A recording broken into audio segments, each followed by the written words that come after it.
Aloha, everyone, and welcome to Healing Moments with Karinna. And it's the month of April, and it's such a beautiful time. I want to welcome everyone to this live webinar program. And the topic for today is who is in control of your life? And we're going to talk a lot about that.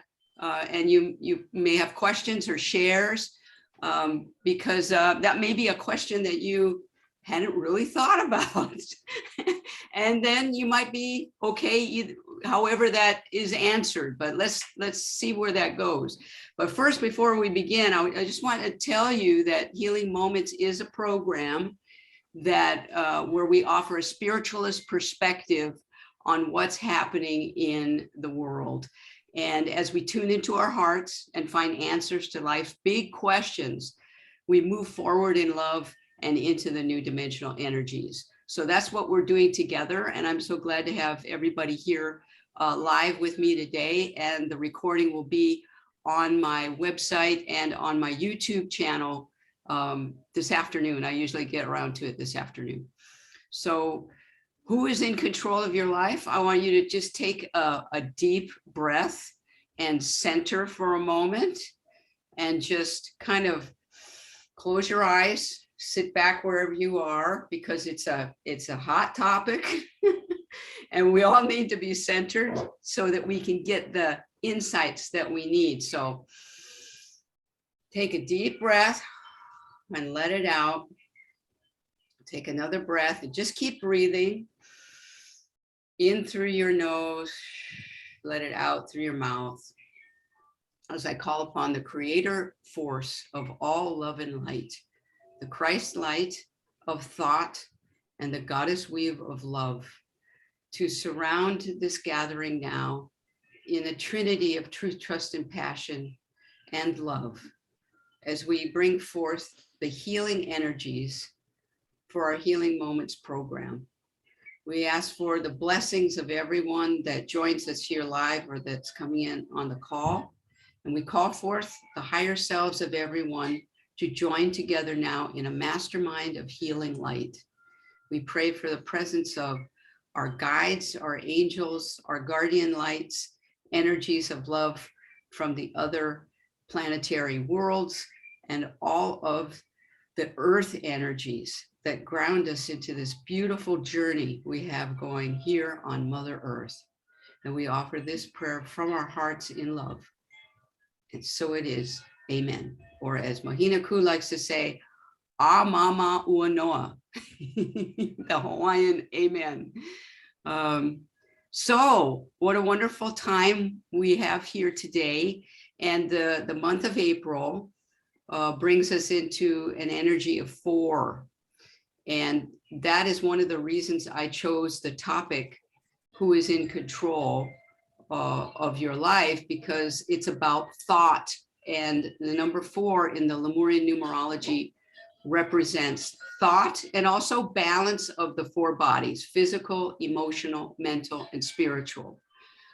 So when we talk about thought, it's about raising the energies of our personal and collective great shift experience now to consciously create our journeys, to move through the lesson plans that we have. Because if you're like me, lesson plans are coming up pretty good right now, because for some of us, it's our last time here on Earth. We're going to move into maybe other dimensional focuses, and we want to get as much as we can out of our blueprints and into our lives and experience everything that we came here to do.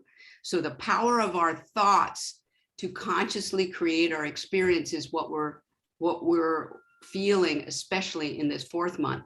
Now, like I like to do, I'm gonna get my Lemurian prophecy cards, and I keep them in this special box, but they really are just a regular card deck, so you could do it too. And we're going to shuffle 5 times because 5 is the number for love. in Lemurian numerology. So we're going to put the love in there, and we're going to choose a card that represents our gathering today. So everybody here on the call, send your light into the cards. And I'll put mine in there too. Thank you. Whoa, got this everybody at once. Okay, so I'm going to cut the cards and pull up our card for today. Okay, so here we go. Today is the energy of truth, trust, and passion. The three. Sandra, I believe this is for you. Because we all have a life path number. So if you add up the day, month, and year of your birth, you bring it down to one digit and you'll get your life path number. And I think Sandra has, right, Sandra, truth, trust, and passion. So we all can benefit from that. Let me just get the chat here so I can see what you can. Oh, by the way, you can, whenever you would like to say something, you can raise your hand, or you can put it into the chat, or I also have Facebook Messenger open right now for your questions or your comments. And so truth, trust, and passion are the first of the 10 principles of consciously creating. I'm just going to leave our card there. And where can you learn about these 10 principles? In this book, you can learn about the 10 principles. I look like my newsletter now, right?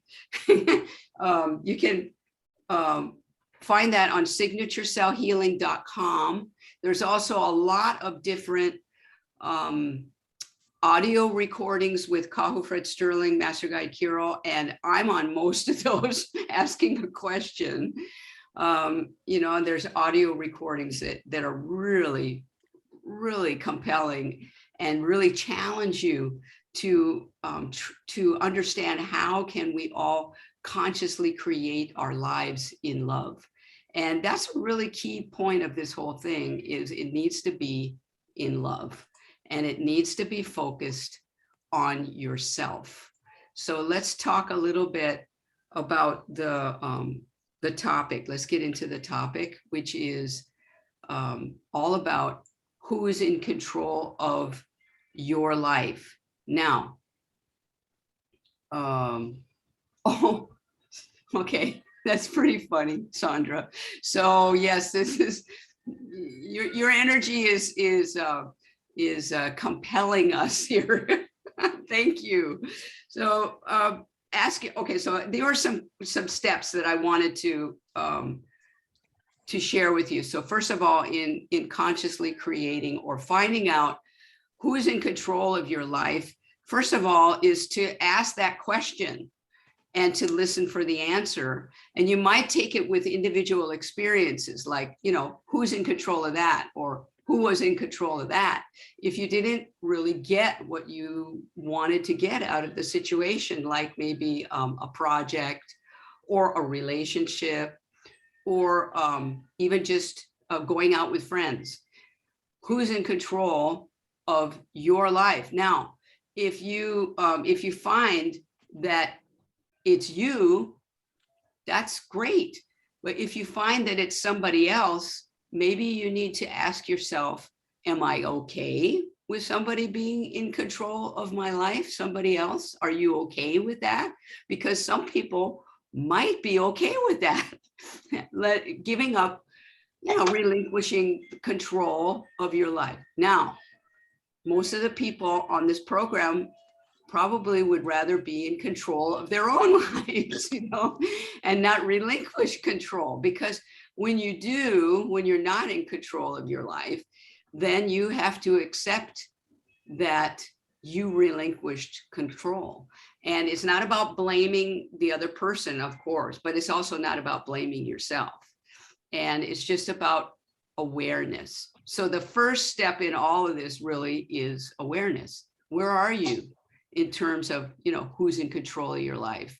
Are you in control? Is somebody else in control? How do you feel about that? That's the awareness level, I feel. And then the next one is, what can you do about it? So if somebody else if you're in control of your life, then it's time to really dig in to consciously creating, and get with the 10 principles of consciously creating, which are truth, trust, and passion, clarity, communication, and completion. Those are the good ones for our everyday lives. And then prayer, meditation, sleep state programming, and masterminding. So that masterminding, the 10th principle, is the ultimate principle that brings, excuse me, all the other principles together. So you need the other 9 to get to the masterminding. Excuse me. So if you're, ready to consciously create and you feel like, okay, I'm in control, this is going to take it to the next level. Let's say you find someplace where you're not in control. Then what do you do? Well, and I'm open to shares. Anytime you have a share, or anytime you want to give an example, I'm fine with that. I was talking to someone the other day who wants to move. She wants to move from one part of the world to the other part of the world. And she said, well, yeah, I want to move, but it takes money to move, and I can't move unless I have the money. And then bing, big flag goes up for me, because the important thing is, when we're consciously creating, or if you have something you're focused on that you really want, it's really important not to put a limit on it. And you might say, well, Karinna, money is just a fact of life and we got to have it. And okay, but for me, that's a limit right there, because you are limiting the potentials in that example of your move. So for example, what if somebody said to her, I really like you, and I have these extra miles with United Airlines that I'd like to give you so you can make the travel. And another friend says, you've been so nice to me, let me fund your move. How about that? What about that? So, I mean, if we that's just an example, right? And I think it's a pretty good one, because a lot of times we use money or, time, money, ability. Those probably are the 3 things that put limits on our masterminds, or on our visions, or what, getting what we want. Time, money, ability. I can't do it. I don't have the money. I don't have the time, I'm too busy. Those kind of things are limits. So the important thing is, if you want to consciously create change in your life, the first thing to do is to take the limits off. So part of recognizing who is in control is not just a person, it could be a thing. Right? So I could say, what is in control in your life? So is money in control in your life? Are, potentials, what you assume is a potential in control of your life, ability, I can't, those kind of words are the ones we want to get out of our vocabulary. Like, I can't, I don't have the money, I don't have the time. Or the really not a good one is, that person is to blame, or that person is stopping me. So that gives up the control right away to the person, or to the money, or to anything. So what do? What I do is I focus on the end result. And it's tricky, and you got to watch it, because that's why I refer you to the 10 principles of consciously creating, because masterminding is a skill. And it was these are like the laws from Lemuria. This is how the Lemurians lived their lives, with the 10 principles. They didn't have laws, but they had the 10 principles, right?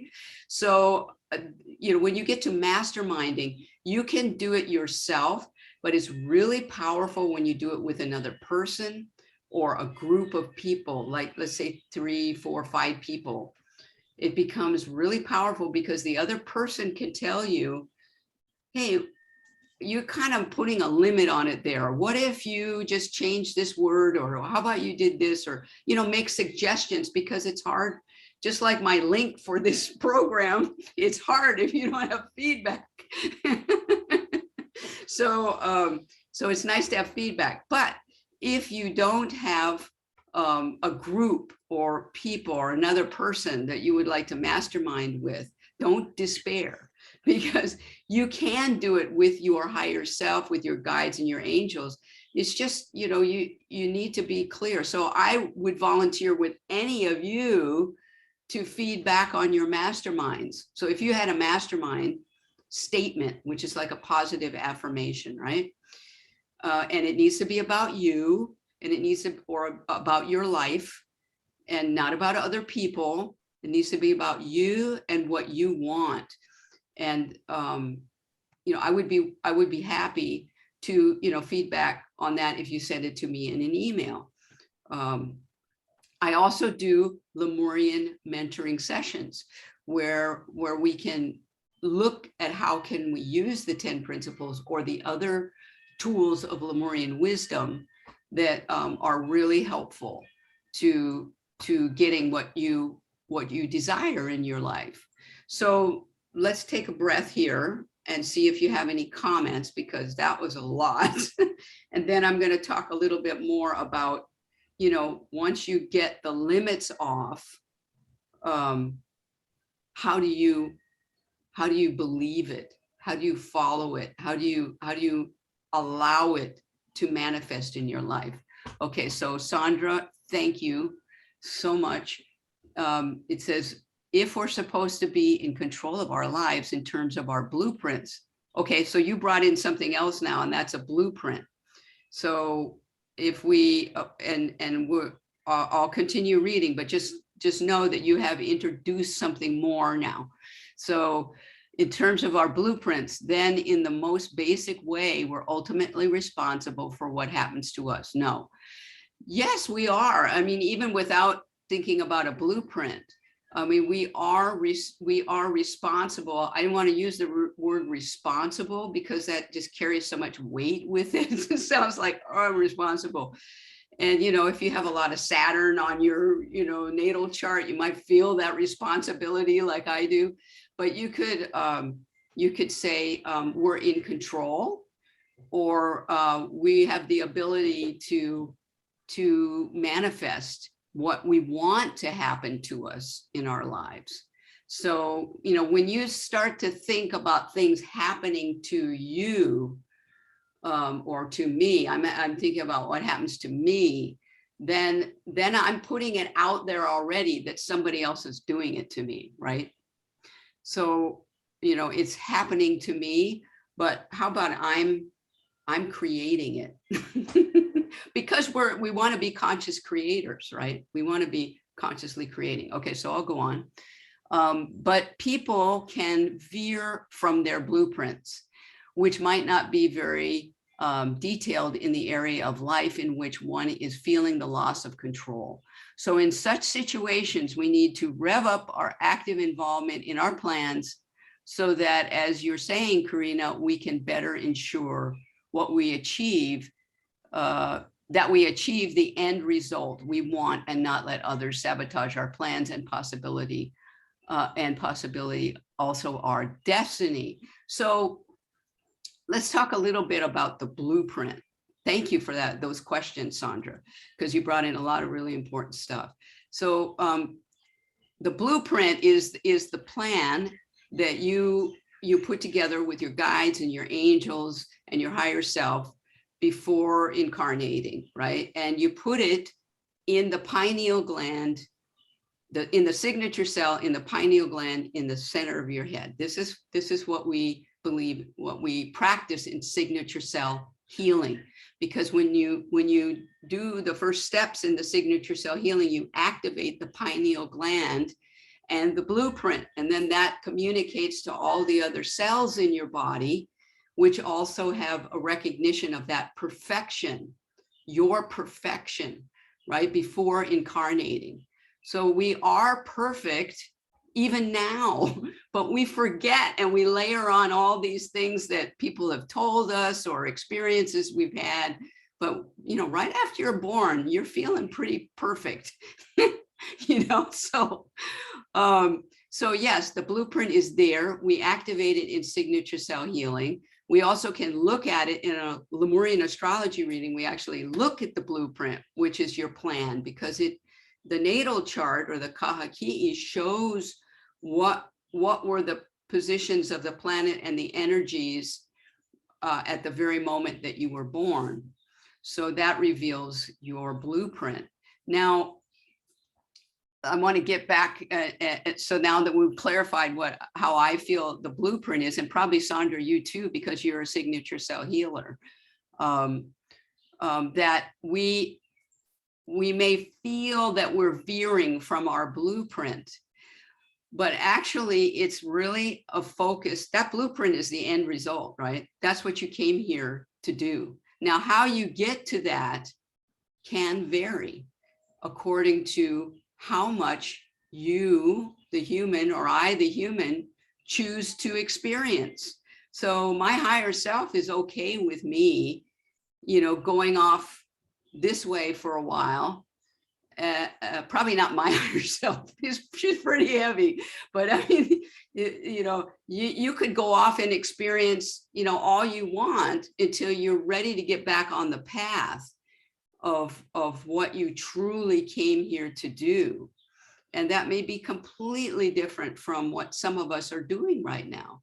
We're just having a different experience. And we can change that anytime that we want. And that's the important thing, that we have a choice. Now, that's really important for knowing who's in control, because we have the choice. We have the choice of our experience. And if we're feeling like we don't have a choice, then maybe we're giving up control to somebody else or to something else.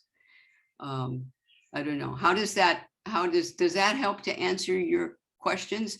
Because I don't think there's other people in my life sabotaging my journey. I think it's me. I think I'm the one who screws up stuff, you know, because I have to catch myself on my thoughts and thinking, you know, like this friend of mine did, and thinking, oh, I don't have the money for that. I can't do that. Or, oh, gee, you know, I can't possibly do that because I'm this and this age old, you know, I'm too old for that, or, you know, I can't do that, or, you know, I mean, what are the limits that we put on ourselves? And it varies by person. Everybody has a different way of limiting, saying, you know, my husband won't let me do that, or my friend just doesn't want to do that, so I can't do it. You know, these kind of things are things that we relinquish control, sometimes voluntarily, sometimes not. Sometimes we're not even aware of it. Sometimes we are. So that's why I asked, you know, that's why I said the first step is awareness, right? And so let me go on. Sandra, I hope that was helpful. Anybody else, please raise your hand or come into the chat, because when you are clear on what you want, let's say you think, okay, I want to take back control.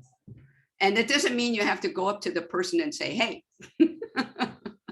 I'm taking back control, you know. Don't do that.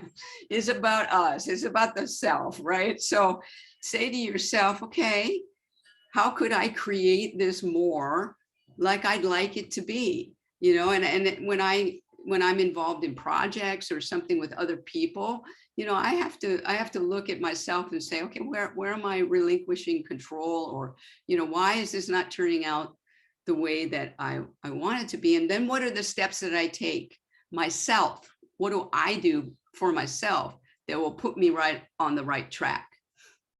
So sabotage. Okay, I like that, Sandra. I'm going to read your comment. Sabotaging our plans is not necessarily interpreted in that way by the saboteur. Of course not. Yeah, because we are such awesome creators that we create these situations all around us that are just awesome reflections. We don't even realize, you know, that person is playing a role for us. And I'm talking about, you know, anybody that if you relinquish control to that person, and you may be aware of it, you may not be aware of it. If you're aware of it, it's okay, and you know, you let it, you're okay with it. But if you're not okay with it and you start to get angry, that's a good sign. If you get angry or you're frustrated, then you're not okay with the other person being in control. And the secret is, big secret, it's not the other person, it's the self, it's me, right? So I really had to learn this lesson the hard way so many times in my life. I mean, I've shared with you on this program many times that I just wanted to blame the other person. And it's just long term, it just takes you on another side journey away from what it is you want to create in your life. So if you're clear on what you want, that's the most important thing. So that's the next step, right? So if we're, thank you, Sandra. So if you're aware of now, I want to be in control of my life. I want to take control back of my life. And then the 10 principles I've already said. But what you need to be understanding first is, what do you want? What is the life that you're focusing on? And then you might say, well, I don't want people like that in my life. Well, don't use a not, say something, say it in a positive way, like, my life is peaceful and calm, and I'm expanding my love, and I'm living the life of my dreams. And my dreams are, I live in a beautiful house with really supportive people, and I feel encouraged every day to do my best work every day, and I love my job, and those kind of things. And you might think, well, just hearing that, if it's not really true yet in your life, that you think, well, that's just a fantasy. Well, in a way, you might look at it that way. But if you know about masterminding, you know that the importance of first determining what it is you want and being clear about it. And then you run the other 9 principles through that statement and say, what is the truth about that? Do I trust that truth? And can I bring passion to it? Is it clear? Am I communicating with my higher self and the people around me? And am I doing prayers about it, meditations, and am I sleep state programming the people, my higher self, to get to my mastermind? So, I mean, those 10 principles, they're magical. They're awesome.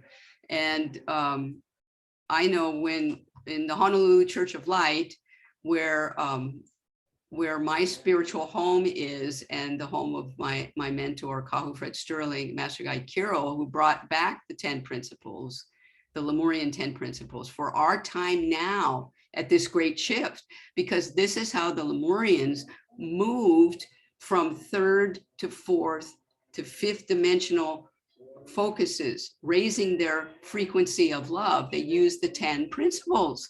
So we've got it now. And it's time for us to use them if we want to evolve, heal ourselves, and age our souls. So let's go, Sandra. Okay. So the saboteur has his or her own agenda, but, just to reply to your comment that when we can recognize that each and every person in our life is there for a purpose, for my purpose, my purpose. And everybody on the planet is just another part of the creator. It's just another light of love. And it might not feel that way because you might have people that are, doing mean things to other people here or in other parts of the world or whatever. But everybody is a student of love. That's what I kind of like to remind myself. Everyone is a student of love, and we all come from the same creator force of love and light. And I think I wrote about it in one of the channelings, that, remember, I was driving my car and I let the lady cross the street over here near where I live. She was in the crosswalk, so I stopped my car and I looked at the lady and I thought, hey, that lady, she looks a lot like me, and it's not just because there's a lot of people in Kailua that look like me, blonde, formerly blonde, now gray haired haole ladies, but she really did look like me, and then I drove a little further and there was another lady on the street and I thought, she kind of looks like me too. And I started laughing. And then I said, oh, I let myself cross the street. Then all of a sudden when I got home and I started meditating, boom, this light came on and I thought, oh my God, we're all the same. And now I'm not talking physically, I'm talking about the light within all of us. So, for me, I've had that experience in other times in my life where I've looked into somebody's eyes that look completely different, a different nationality, a different ethnicity. I looked into her eyes and all of a sudden I just saw layers and layers and layers of boom. And there was her light and my light, and they were the same. And when you have that feeling, as you're on your spiritual journey and you're healing yourself and aging your soul, you don't forget those moments because they really touch the deepest core light of who we are. And when we can recognize that, that's when we can take control back in our lives, because we won't want to blame anybody else, because it will be a cinch to take responsibility because you can't blame anybody else. And I wouldn't want to call it responsibility. Like I said, that's kind of a loaded word. I would just say we're focusing on the self, and I'm healing myself and aging my soul. So Wendy, please share. I so appreciate everything you're teaching this morning. It's so wonderful. And I do have the book, so I will be reading Yay. Yes. But because I am older and have been through so many years on this planet already, I have really had to work on my control issues, because I can be extremely controlling person. And so therefore, I don't like it when someone's doing that. And I sensed that. But I have taught myself and realized that instead of being so reactive, to go to a place of alternatives. So no matter what, it's like a wall, anything that appears to be, like you mentioned, someone saying, oh, I don't have money or whatever, to look right away for alternatives and to myself for how I can react in the situation. And so you're talking about some really big issues, but could be something really small, like getting your driver's license, or the county laws are this and you have to do them. So no point in being at the effect of that, but just looking at problem solving. How can I be most effective? And for me, my biggest way of solving any of these problems is to go to my higher self. Wow. And I ask for that direction. And I don't know if that's part of the blueprint or not, but to me, going to the higher self for direction is the only path I want to be on. That is the only path I choose every day. And in a sense, everyone else becomes extraneous. Not that they're not loved and significant and important, they are, but I want to be true to my purpose here. I don't know. So that's probably wonderful. All over the place, but that's a beautiful share. I thank you so much, Wendy, because you said so many things I want to talk about right now, but the one thing you said was about, when you have laws and things like that, when there's like if your driver's license, or you come up against that. So I can hear people saying, yeah, Karinna, how about that? You can't change that. And but you always have a choice, right? You have a choice, and the choice is, how do you feel about it? So if you come up to something like a law, like driver's license, after, in this state, after you're a certain age, you have to go every 2 years or something like that. That's a real pain. But how do I choose to feel about it? Because if I can't change that, I can change myself, and I can change that. I feel, okay, I want to drive. I'm willing to do these things in order to drive because it's important to me, and I feel like that's what I want to do. And so I'm not going to feel angry about it. I'm going to feel good about it. And yeah, there was a couple other, so we always have a choice. And that's an important thing you also said about the people become extraneous. And I just got an image of that, that you're the light of who you are, when you're focused on yourself, becomes so emanating light from your own core, that the other people around you, it ripples out. And I didn't really believe this the first time I heard it, but the more I focus on myself, the more people who are angry, or who are just, plain mean, they go away, or they change. And it's about, I know they call it entrainment, but what I call it is focusing on loving myself and doing what I need to do to bring myself into a more loving space, no matter what happens to me. And no matter, getting over feeling like other people are trying to hurt me, or to make me look stupid, or, what are all these old lesson plans that I've had to work through? It's just not important. It becomes more important for me to try and become a better Karinna. So each of us can look and see, how can I become a better person, better me? And I feel like, and thank you for that share. So what happens when we have that mastermind now? Because once you have the mastermind, once you have the vision, or an affirmation, or you have the clarity, I want to be more in control of my life. And, I'm going to feel better about my life because I have this statement, right? And you start to work on it, or you start to have the vision of what you want. It's really important that you practice self-care.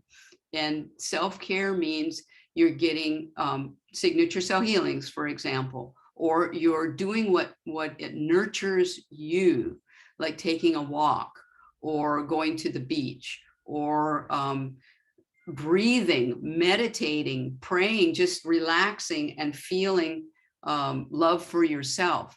And you believe in yourself. You believe you can do that, whatever you've done. You don't listen to people that say, well, you're just this, this, and this. Believe in yourself.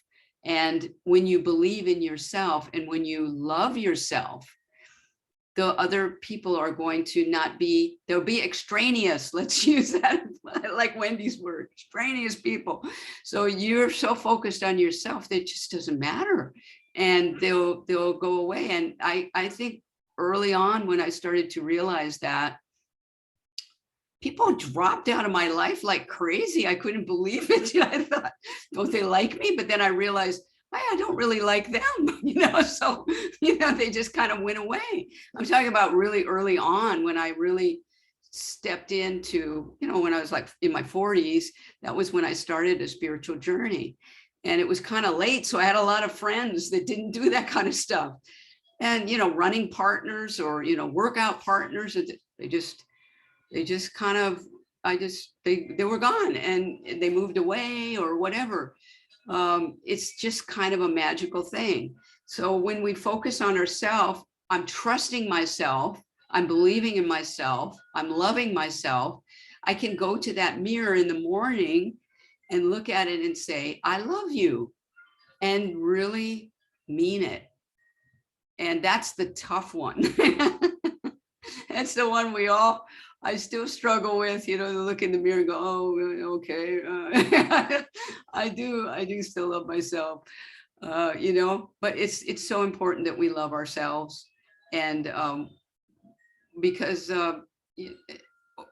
we're number one. We have to be our number one cheerleader, our number one person that helps us pick ourselves up and say, okay, that didn't work, but I'm going to try again.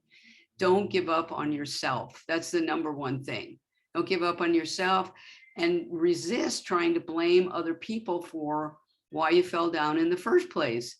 And we can consciously create better lives for ourselves.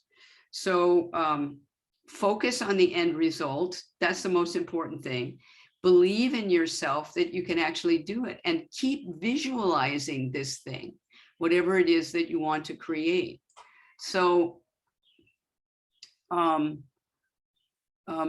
I'm gonna, all of the above, what I just said in response to your chat, because it really has to be a focus on the self, and not on the other people if we want to move forward. And that sounds so counterintuitive, right?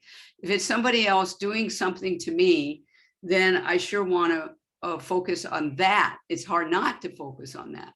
But from a spiritualist perspective, which is what this program is about, is we've got to focus on the self and on healing ourselves and looking into our own hearts and thinking, okay, where do I want to change? Where am I willing to change now? And I still find those places personally. I'll take a breath now and see if there's any other questions or shares that you have, because we're kind of coming to the end of our time. But I want to also remind you that you can sign up for newsletters on my website, and I'm going to promise the newsletter link next time is going to be the right one. Wendy, we cannot change others, only ourselves. Yeah, that's so true, right? Because we think we could change others by, especially like, okay, let's take married couples. I mean, my first marriage, I really did believe I could change that guy. No, no. So, I learned really, really hard that it was my journey to change myself in order to get the guy I got now, which is the right one for me. So, and I'm happily married. So, yeah, we can't change other people, but so many people believe we can. And it's just so empowering. I wanted to say that word. It's empowering to know that we can change ourselves and thereby change our situation or change our lives.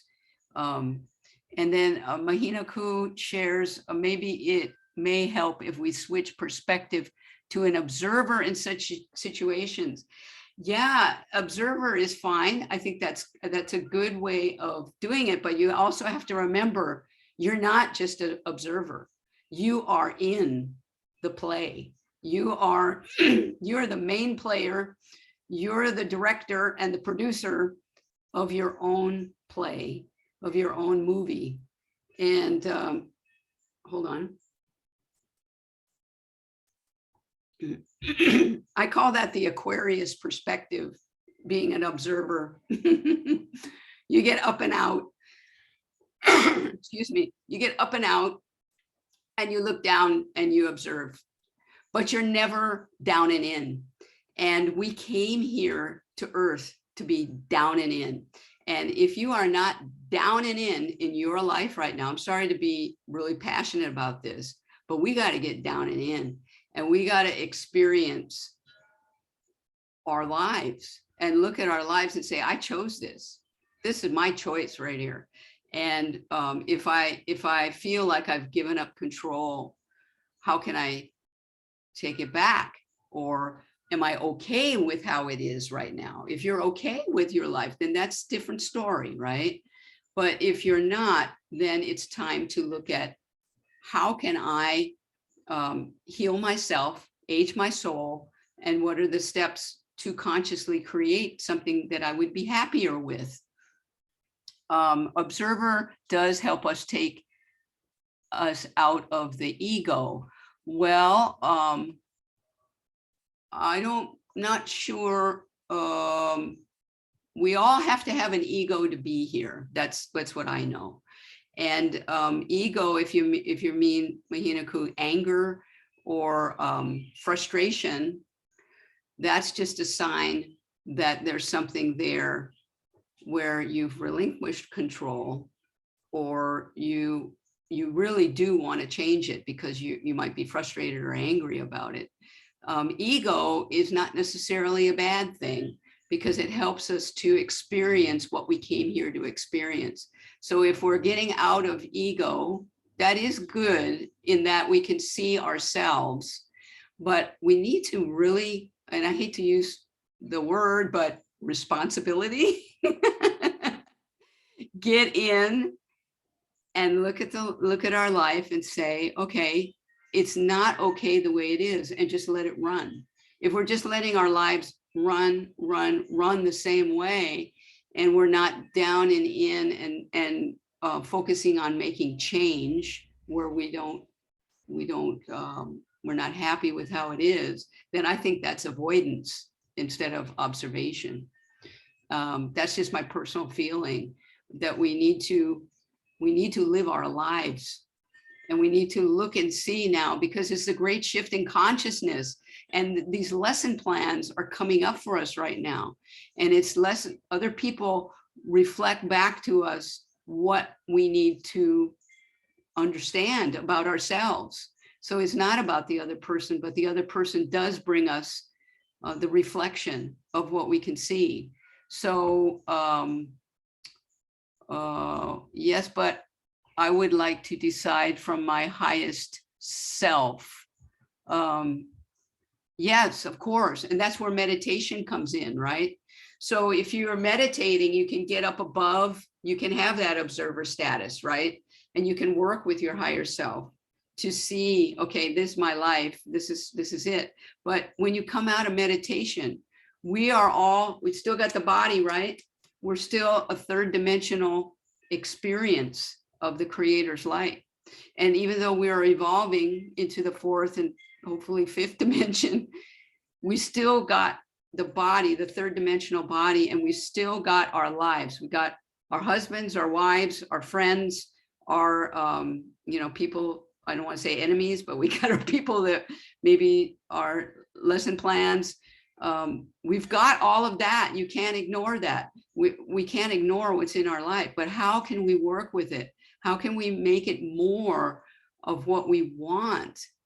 So you have a right, I want to say you have a right to consciously create your life and to take control of that through using the 10 principles of consciously creating. And it's not something that happens overnight. It's not something you start, okay, well, 10 principles, they don't work. I tried them for a week, they don't work. I've been trying them for like 25 years and I'm still working with them because I think they're great. So I got an amen on that, and I'm really glad. So, I mean, it's all, think a little bit about what we've talked about today and listen to the recording. And, if you think about it personally, maybe you'd like to sign up for a reading. And if you're one of the listeners to my webinar, I'd be happy to give you a discount. So just mention that you heard it on the webinar, on the Healing Moments webinar, that you can get a discount on readings. And that would be a great way of consciously creating your next steps. I also want to let everybody know that the healing meditation, the global healing meditation for Mother Earth, is going to be on April 12th this month, Tuesday at 9 p.m. your local time. So please watch my website or Facebook for that. And I think this is Sandra says, thank you, Karinna. It was a wonderful program. Oh, Susan in Australia. Thank you, Susan. Yeah, I appreciate you being here. And I really hope you'll email me, Karinna@KarinnaNielsen.com, if you have any other shares, or put it on the event page in Facebook. Also, for more thoughts on this, and that's what we're all about this month, right? Is thought, watching how our thoughts manifest, is the channeling from Master Imhotep, which is on my website on the channel guidance blog. And it's called Who is Really in Control? And there's some really great shares from Master Imhotep there that helped me a lot. And I hope it'll help you too. So Wendy, thank you. I appreciate you coming for your readings and your yearly updates. And it's always a pleasure to see all of you. Thanks also to the Sedona Journal for placing me in their issue, their journal every month with my channelings. I'm very grateful for that. And also, please join me tomorrow for the Sunday service at Honolulu Church of Light. You can find that on YouTube or on the Facebook for Signature Cell Healing or Kahu Fred Sterling. I'll be there doing the 5 breath self-healing meditation and joining in the service. So I hope you can join us too. I wish you a great month of April, and I'm looking forward to seeing you on May 7th, our next Healing Moments program. So to all of you, aloha from Lemuria. Bye-bye.